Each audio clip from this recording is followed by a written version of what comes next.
আপনারা অনেকেই এই হোল্ডারটির সাথে পরিচিত। এই হোল্ডারটি হচ্ছে 1865 লিথিয়াম আয়ন ব্যাটারি হোল্ডার। আজকে আমি এই হোল্ডারটি দিয়ে একটি সুন্দর ব্যাটারি প্যাক তৈরি করে দেখাবো, যেখানে কোনো স্পট ওয়েল্ডিং বা সোল্ডারিং আয়রনের কোনো প্রয়োজন নেই। প্রথমে আমি হোল্ডারগুলো পরস্পরের সাথে আঠা দিয়ে লাগিয়ে নিই এবং 3টি করে সিরিজ এবং 3টি করে একই সাথে প্যারালালে সংযুক্ত করে টোটাল 9টি হোল্ডার আমি এখানে সংযুক্ত করি। এখন এই হোল্ডারটি শক্তভাবে আটকে থাকার জন্য আমি এর পিছনের অংশে 3টি কাঠের মাধ্যমে শক্তভাবে আটকে দেই, যাতে এই পুরো প্যাকটি একটি স্টেবল অবস্থায় থাকতে পারে। আপনারা জানেন 3S BMS এর ক্ষেত্রে 4টি তার সংযুক্ত করতে হয় এবং 4টি তার কোথা থেকে আসছে আমি আপনাদের দেখাচ্ছি। এটা হচ্ছে বেসের তার, তারপর হচ্ছে 1S এর তার, 2S এর তার, আর উপরটা হচ্ছে 3S এর তার। এখন এই হোল্ডারগুলোতে আমার ব্যাটারি সংযোগ করা পালা। ফাইনালি আমি ব্যাটারিগুলো নিয়ে আসলাম এবং এখন এক এক করে এই হোল্ডার বেঁধে আমি ব্যাটারিগুলো সংযুক্ত করব। আমার ব্যাটারিগুলো প্রত্যেকটা ব্যাটারি 2000 mAh করে। এই ব্যাটারিগুলো লিথো কলা দিয়ে টেস্ট করা। আমি এখন আপনাদের এই হোল্ডারগুলো এখানে সংযোগ করে দেখাবো।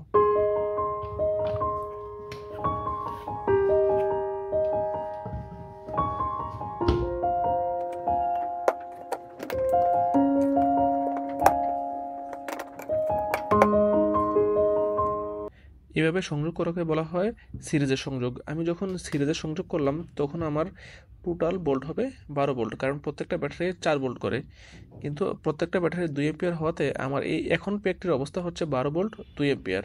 অনেকেই বোল্ট এবং এম্পিয়ার হিসাবটা বুঝতে একটু সমস্যা হয়, তারা এই বিষয়টি এখানে লক্ষ্য রাখতে পারেন। দেখেন প্রত্যেকটা ব্যাটারি 4 বোল্ট করে এখানে আমি সংযোগ করেছি। দেখেন এটা 4.17, দ্বিতীয়টা হচ্ছে 4.22 এবং তৃতীয়টা হচ্ছে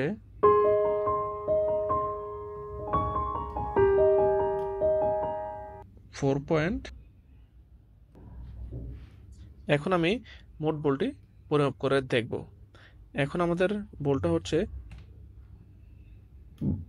12.57, অর্থাৎ প্রায় 12.5 বোল্ট আমাদের টোটাল প্যাকটিতে আছে। আমরা যখন ব্যাটারিগুলো সিরিজে সংযোগ করব তখন আমাদের অ্যাম্পিয়ারের কোনো পরিবর্তন হবে না, অ্যাম্পিয়ার বাড়বে না, আমাদের বোল্ট বাড়বে। এখন এই ব্যাটারিগুলো আমরা পাশাপাশি সংযোগ করব। এখন আমি যখন ব্যাটারিগুলো পাশাপাশি সংযোগ করব আমাদের টোটাল মোট বোল্টের কোনো পরিবর্তন হবে না। এবার আমাদের অ্যাম্পিয়ার বাড়তে শুরু করবে।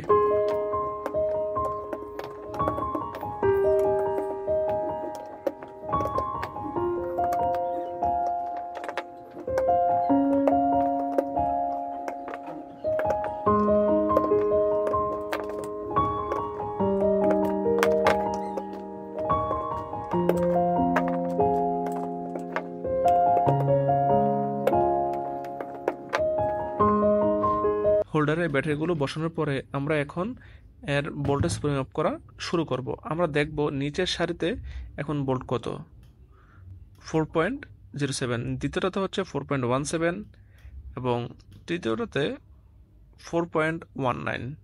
তার মানে দেখতে পাচ্ছি আমাদের ভোল্ট আগের মতো স্থির রয়েছে। এখন পুরো প্যাকটির ভোল্ট আমরা পরিমাপ করে দেখব 12.44, যেটা আমাদের আগের ভোল্টের মতোই অনেকটাই সমান। অথবা আমরা বলতে পারি পাশাপাশি ব্যাটারি সংযোগ করলে আমাদের অ্যাম্পিয়ার বাড়তেছে আর সিরিজে সংযোগ করলে আমাদের ভোল্ট বাড়তেছে। আমাদের যেহেতু 3S অর্থাৎ 12 ভোল্ট, তার মানে ব্যাটারির পাশাপাশি সংযোগ করলে আমাদের অ্যাম্পিয়ারগুলো বাড়তেছে। তাইলে প্রতি সিরিজে আমাদের 12টা করে ব্যাটারি হওয়াতে আমাদের এই টোটাল প্যাকটা হচ্ছে প্রতি সিরিজে 24 অ্যাম্পিয়ার এবং প্রতি সিরিজে ভোল্ট হচ্ছে 4 ভোল্ট। 3টা সিরিজ যোগ করলে আমাদের হয় 12 ভোল্ট 24 অ্যাম্পিয়ার। এই ব্যাটারি প্যাকটি বানানোর উদ্দেশ্য হচ্ছে যাদের কাছে স্পট ওয়েল্ডিং মেশিন নেই কিংবা সোল্ডারিং আয়রন করতে করতে অনেক সময় ব্যাটারির লাইফ টাইমে অনেক ক্ষতি হয়ে থাকে, ব্যাটারি অনেক হিট হয়, লাইফ টাইম কমে যায়, তাদের জন্য এই পদ্ধতিটা অনেকটা কার্যকর। এখানে সবচেয়ে বড় সুবিধা হলো ইচ্ছে মতো ব্যাটারি চেঞ্জ করা যায়।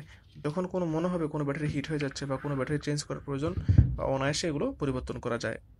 আশা করি আমার ভিডিওটি ভালো লেগেছে। যদি ভালো লেগে থাকে তাহলে একটি ভিডিওতে একটি লাইক করবেন এবং চ্যানেলটি সাবস্ক্রাইব করবেন। ধন্যবাদ।